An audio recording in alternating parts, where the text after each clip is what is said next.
Sa ngalan ng Ama, ng Anak at ng Espiritu Santo, Amen. sumainyo ang Panginoon. At sumaiyo rin. Mga kapatid, tinipon tayo bilang kaanib ng angkan ng Diyos, kaya't tumulog tayo sa mawaing Panginoong nagpapatawad ng lubos. Sinugong tagapagpagaling sa mga nagsisisi, Panginoon, kaawaan mo kami. Panginoon, kaawaan mo kami. Dumating na tagapag-anyaya'y mga makasalanan ay magsisi, Kristo, kaawaan mo kami. Kristo, kaawaan mo kami. Nakaluklok ka sa kanan ng Diyos Ama para ipamagitan kami. Panginoon, kaawaan mo kami. Panginoon, kaawaan mo kami. Kaawaan tayo ng makapangyarihang Diyos. Patawarin tayo sa ating mga kasalanan at patnubayan tayo sa buhay na walang hanggan. Amen. Manalangin tayo. Ama naming makapangyarihan, ikaw ang nangangasiwa kailanman sa pinamamahalaan mong sambayanan para mo ng awang bigyan ang iyong simbahan ng tagapangasiwang kalulugdan mo sa kabanalan at magmamalasakit sa aming ikauunlad araw-araw. Sa pamamagitan ni Jesucristo, kasama ng Espiritu Santo, magpas sa walang hanggan. Amen. Magsiupo na po ang lahat. Pagbasa mula sa mga gawa ng mga apostol. Nagsimula ng araw na iyon ang isang mahigpit na pag-uusig laban sa simbahan sa Jerusalem.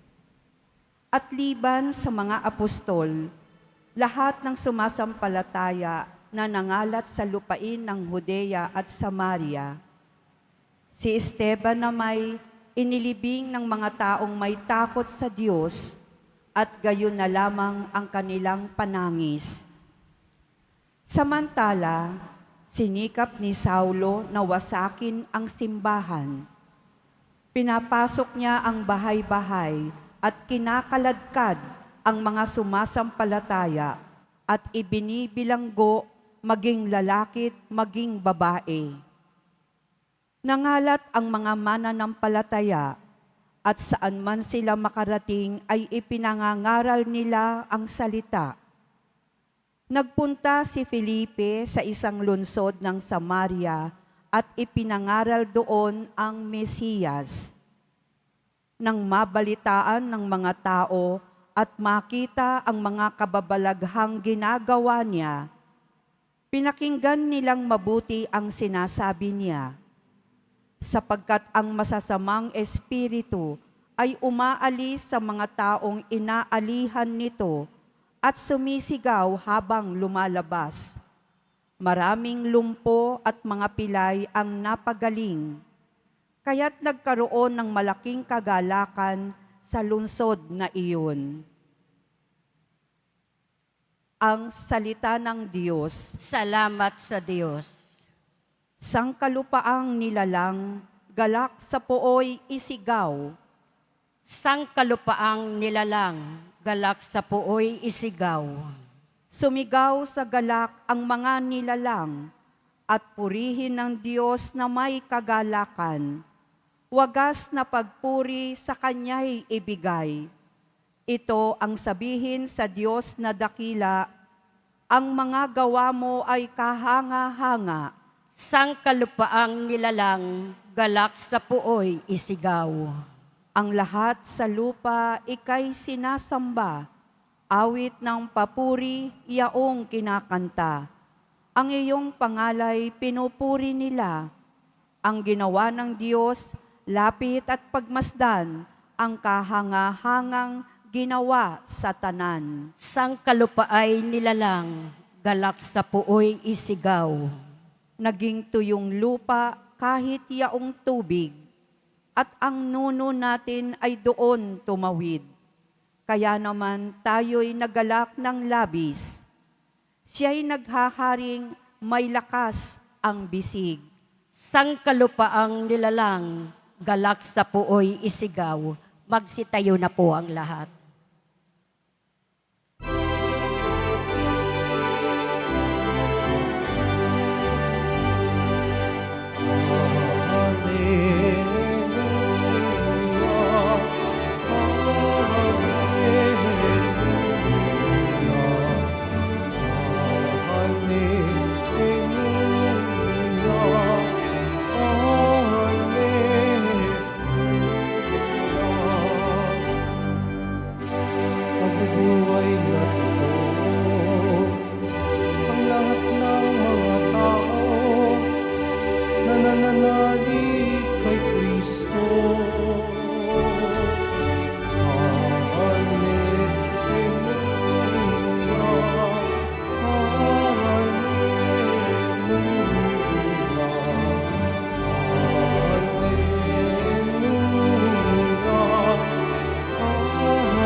Sumainyo ang Panginoon. At sumaiyo rin. Ang mabuting balita ng Panginoon ayon kay San Juan. Papuri sa iyo, Panginoon. Noong panahong iyon, sinabi ni Jesus sa mga tao, "Ako ang pagkaing nagbibigay buhay. Ang lumalapit sa akin ay hindi na magugutom, at ang nananalig sa akin ay hindi na mauuhaw kailanman. Ngunit sinasabi ko sa inyo, nakita na ninyo ako, gayon may hindi kayo nananalig sa akin. Lalapit sa akin ang lahat ng ibinibigay sa akin ng Ama, at hindi ko itataboy ang sinumang lumalapit sa akin. Sapagkat ako'y bumaba mula sa langit, hindi upang gawin ang kalooban ko, kundi ang kalooban ng nagsugo sa akin. At ito ang kanyang kalooban, huwag kong pabayaang mawala kahit isa sa mga ibinigay niya sa akin, kundi muling buhayin sila sa huling araw. Sapagkat ito ang kalooban ng aking Ama, ang lahat ng makakita at manalig sa anak ay magkaroon ng buhay na walang hanggan, at sila'y muli kong bubuhayin sa huling araw." Ang mabuting balita ng Panginoon.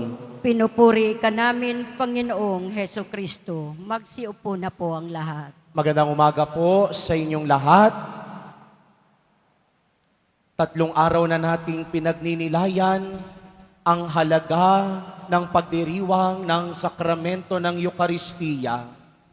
Kaya kung nakinig kayo ng maigi sa mga ebanghelyo ngayong araw at nitong mga nagdaang araw, hango ito sa mga diskurso ng ebanghelistang si Juan patungkol kay Jesus bilang tinapay ng buhay. Bread of life discourses. At sa ebanghelyo ngayon, binibigyang diin at pansin ni Jesus ang kahalagahan ng pananalig at pananampalataya. Mamaya, pag-uwi nyo sa inyong bahay, buksan nyo nga yung mga nag-aalikabok ninyong Biblia. At sa dulo ng talata at ebanghelyo ni San Juan, mababasa at maririnig nyo doon, hindi lahat na itala ng ebanghelista sa ebanghelyong yaon. Hindi lahat na banggit, hindi lahat ng mga kababalaghan at kadakilaang nagawa ni Jesus na itala sa ebanghelyo ni San Juan. Bakit? Ano ba ang saysay at dahilan? Bakit inilatha? Bakit isinalaysay sa ebanghelyo ang mga kadakilaan na ginawa ni Jesus? Upang tayo ay manalig at sumampalataya. Kaya nga sa ebanghelyo, sabi ni Jesus, lahat ng lalapit sa akin, lahat ng ilalapit sa akin at ibibigay sa akin ng Diyos Ama ay magkakamit ng buhay na walang hanggan. At yan ang napakalaking biyayang tinatanggap at natatanggap natin sa tuwing tatanggapin natin si Jesus sa Eukaristiya. Hindi lang natin basta tinatanggap si Jesus sa banal na komunyon. Bagkus sa bawat pagtanggap natin kay Jesus, hatid nito ang kapayapaan sa buhay natin at ang pag-asa sa buhay na walang hanggan. Pero maliban dito, sa Eukaristiya, pinagbubuklod at pinagkakaisa rin tayo ni Jesus. Kaya isa sa mga mahalagang definisyon ng Eukaristiya ay ito: the Eucharist is the sacrament of unity and the band of charity. Sa Eukaristiya, ang pagkakaiba-iba natin, pinagkakaisa ni Jesus. Sa Eukaristiya, sa hapag, ang iba't ibang differences natin, nagkakaisa tayo dahil pinagbubuklod tayo ni Jesus. Kaya nga sa totoo lang, sa simbahan, walang VIP. Wala yung nakaupo dito sa harap kung sino yung merong magagandang antas sa salipunan, kung sino yung maganda ang antas sa estado sa mundo. No. Pero dito sa simbahan, lahat tayo dito nagkakapantay-pantay. Walang mayaman, walang mahirap, walang mas banal, walang ubod ng pagkakasala. Bagkus dito sa simbahan, sa Eukaristiya, sa hapag, tinatanggap ang lahat, kahit yaong mga ubod ng makakasalanan. At yan ang napakalaking biyayang tinatanggap natin lagi sa Eukaristiya. Sa kabila ng ating hindi pagiging karapat-dapat na tanggapin si Jesus, pinagiging dapat niya tayo dahil minamahal tayo ng Diyos. Sa kabila ng ating pagkakasala, sa kabila ng paulit-ulit nating pagkakadapa at pagkakamali, pinagiging dapat tayo ng Diyos dahil mahal niya tayo. Kaya sana mga minamahal kong kapatid, huwag nating i-take for granted ang pagtanggap natin kay Jesus sa banal na Eukaristiya. Sana sa tuwing nagsisimba tayo, meron tayong buong kamalayan, meron tayong aktibong pakikilahok, at nakikipangusap tayo sa Diyos ng masinsinan. Hindi lang basta nakaupo, hindi lang din basta nakatayo, bagkus nakikipangusap ng masinsinan kay Jesus Nazareno. Yan ang grasyang hilingin natin. Nawa tayo bilang mga pinaging dapat ni Jesus Nazareno, maging karapat-dapat nga naman talaga sa pagtanggap sa Kanya. Magsitayo na po ang lahat.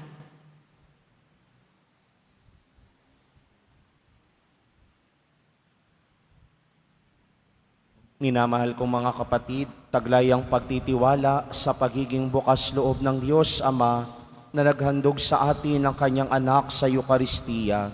Bilang pagkain para sa ating kaluluwa, ilapit natin sa Kanya ang ating mga pangangailangan. Ama, pagpalain mo kami sa Eukaristiya. Ama, pagpalain mo kami sa Eukaristiya. Ang mga pinuno ng simbahan, naway magpatotoo kay Jesus na siyang tinapay ng buhay sa mundong nagugutom sa kahulugan. Manalangin tayo. Ama, pagpalain mo kami sa Eukaristiya. Ang mga pinuno ng pamahalaan, naway aktibong makisangkot sa paghahanap ng mga katugunan sa mga pangangailangan at kapakanan ng ating mahihirap na kapatid. Manalangin tayo. Ama, pagpalain mo kami sa Eukaristiya. Ang mga nag-aakalang hindi nila kailangan ng Diyos sa kanilang buhay, naway maakit na tumanggap ng Eukaristiya. Manalangin tayo. Ama, pagpalain mo kami sa Eukaristiya. Ang mga may sakit, naway maranasan ang mapagmahal na presensya ni Kristo sa kanilang pagtanggap ng Eukaristiya.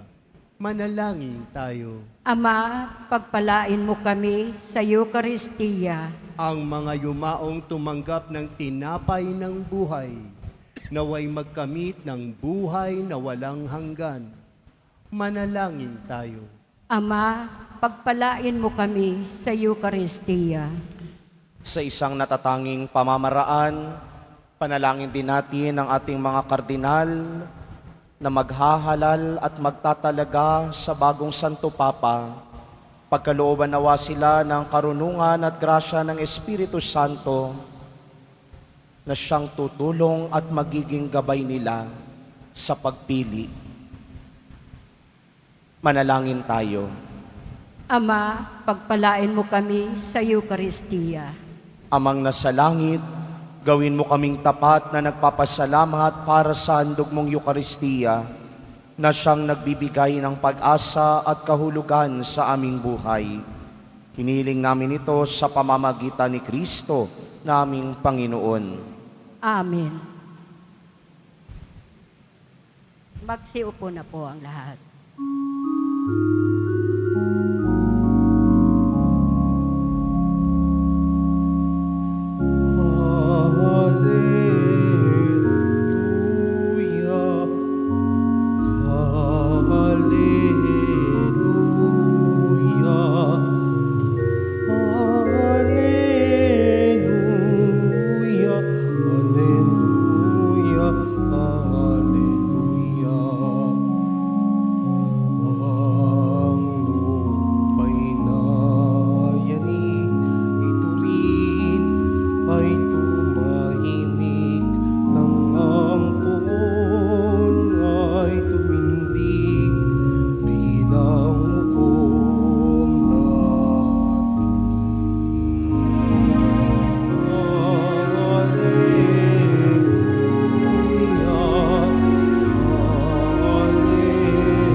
Magsitayo na po ang lahat.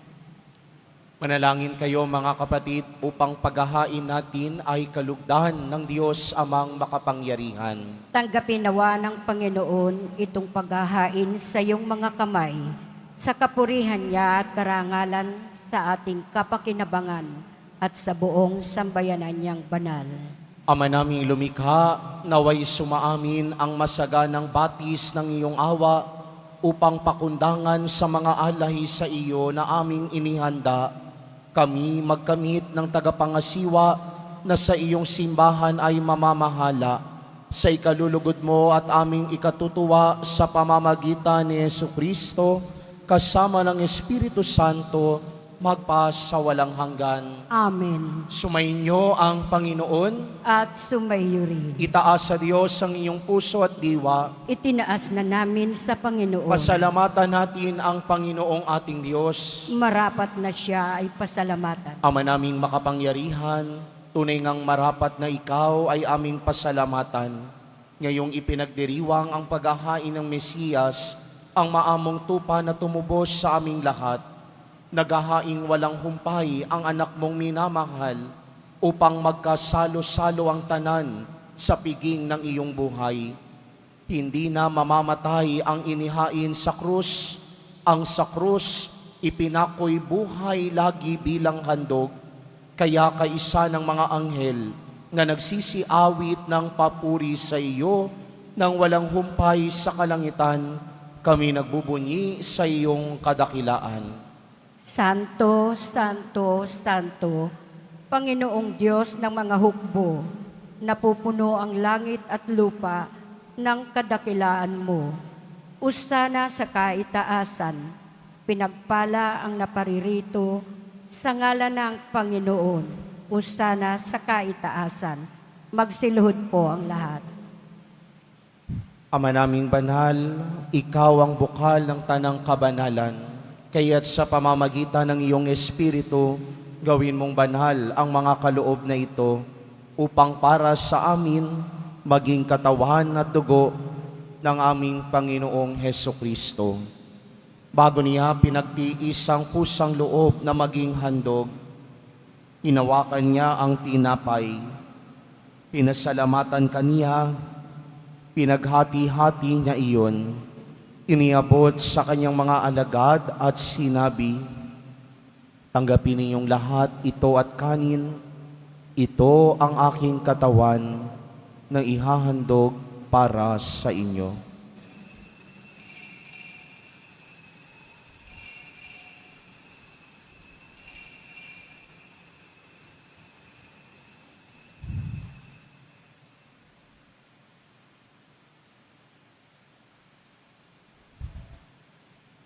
Gayun din naman noong matapos ang hapunan, hinawakan niya ang kalis, muli kanyang pinasalamatan, iniabot niya ang kalis sa kanyang mga alagad at sinabi, "Tanggapin ninyong lahat ito at inumin. Ito ang kalis ng aking dugo, ng bago at walang hanggang tipan.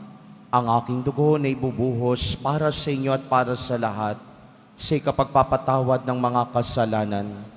Gawin ninyo ito sa pag-alala sa akin."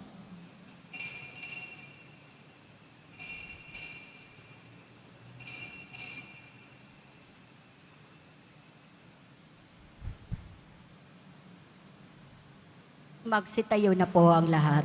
Ipagbunyi natin ang misteryo ng pananampalataya. Si Kristo'y namatay, si Kristo'y nabuhay, si Kristo'y babalik sa wakas ng panahon.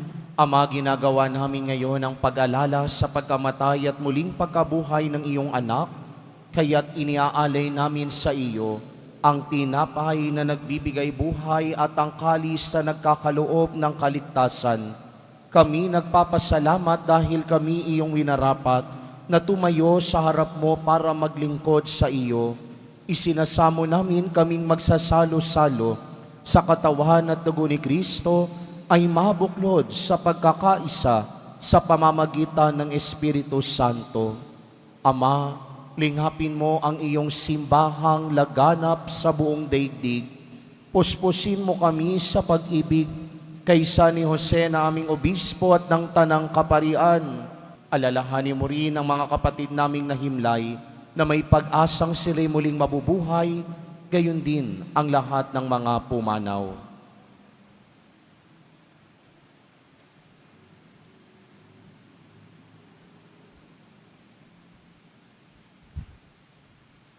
Kawan mo sila at patuloyin sa iyong kaliwanagan.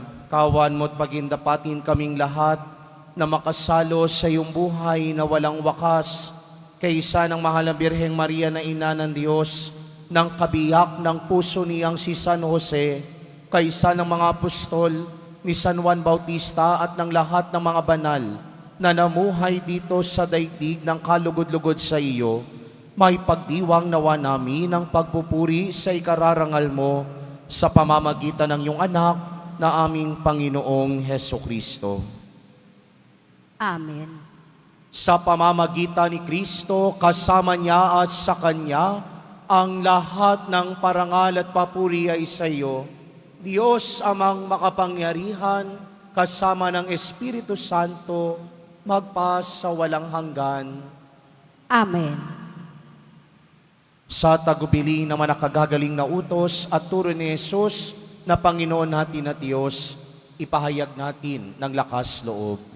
Ama namin, Sumasalangit ka, sambahin ang ngalan mo, mapasa amin ang kaharian mo, sundin ang loob mo dito sa lupa para nang sa langit.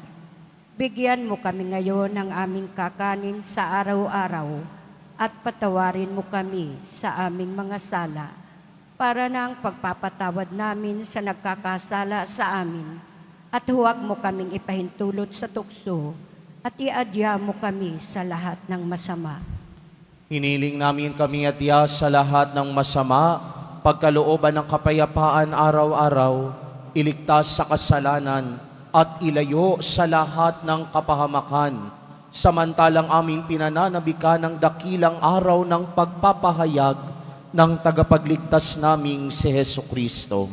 Sapagkat iyo ang kaharian at ang kapangyarihan at ang kapurihan, magpakailanman. Amen. Panginoong Hesukristo, sinabi mo sa iyong mga apostol, kapayapaan ang iniiwan ko sa inyo, ang aking kapayapaan ang ibinibigay ko sa inyo. Tunghayan mo ang aming pananampalataya at huwag ang aming pagkakasala. Pagkalooban mo kami ng kapayapaan at pagkakaisa ayon sa iyong kalooban, kasama ng Espiritu Santo, magpasawalang hanggan. Amen. Ang kapayapaan ng Panginoong muling nabuhay ay laging sumainyo. At sumaiyo rin. Magbigayan kayo ng kapayapaan sa isa't isa.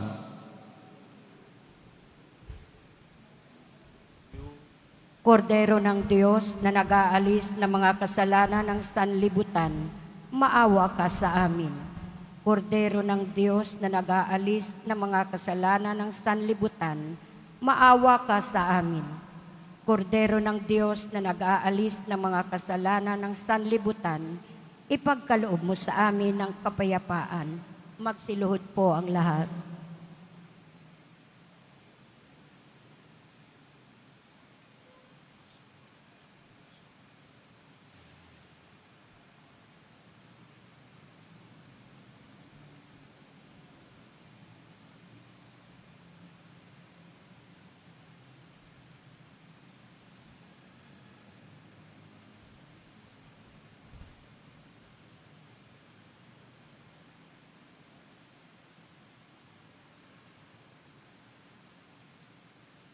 Ito si Jesus, ang kordero ng Diyos na nag-aalis ng mga kasalanan ng sanlibutan. Mapapalad ang mga inaanyayahan sa kanyang piging. Panginoon, hindi ako karapat-dapat na magpatuloy sa iyo, ngunit sa isang salita mo lamang ay gagaling na ako.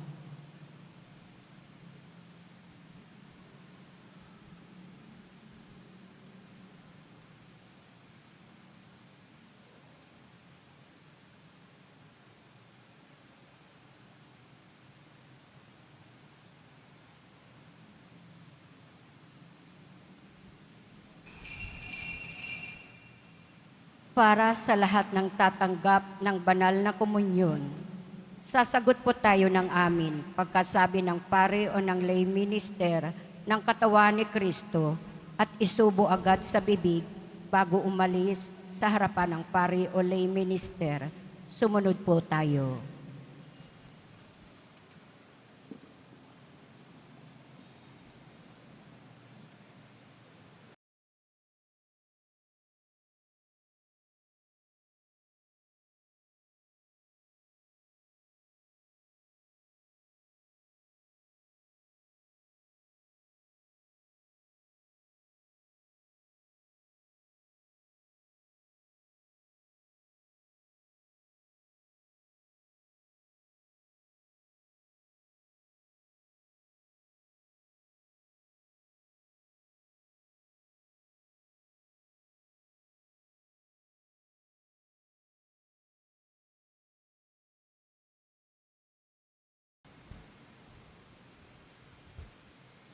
Manalangin tayo. Ama naming mapagmahal, kaming mga nakinabang sa katawan at dugo ng anak mong banal, ay pagbigyan mong lumigaya at pagkakamit ng tagapangasiwang maaasahan sa pagtuturo ng kabutihan sa iyong bayan at sa pagpapalaganap ng katotohanan ng mabuting balita sa tanan. Sa pamamagitan ni Jesucristo, kasama ng Espiritu Santo, magpasawalang hanggan. Amen. Sumainyo ang Panginoon. At sumaiyo rin. Mahal na pong Jesus Nazareno, inihayag mo sa pamamagitan ng krus ang walang mahaliw na pag-ibig ng Diyos sa sangkatauhan. Pakinggan mo ang kahilingan, lalo na para sa mga nangangailangan ng iyong tulong at awa. Makamtan nawa namin ang iyong kasagutan na may utang na loob na tinatanaw. Basbasan din po ninyo itong mga imahen at dasalan upang lalo kaming manalangin at magtiwala sa pamamagitan ng bendisyon na ito, naway lalo kaming maging mapaglingkod, masunuri na tapat sa iyo, naming maluwalhating Panginoon, magpasawalang hanggan. Amen. At pagpalain at pag-ingatan kayo lagi ng makapangyarihang Diyos, Ama, Anak, at Espiritu Santo. Amen. Naialay na ang banal na Eukaristiya, umayo kayong taglay ang pag-ibig at kapayapaan ng Pong Jesus Nazareno. Salamat sa Diyos.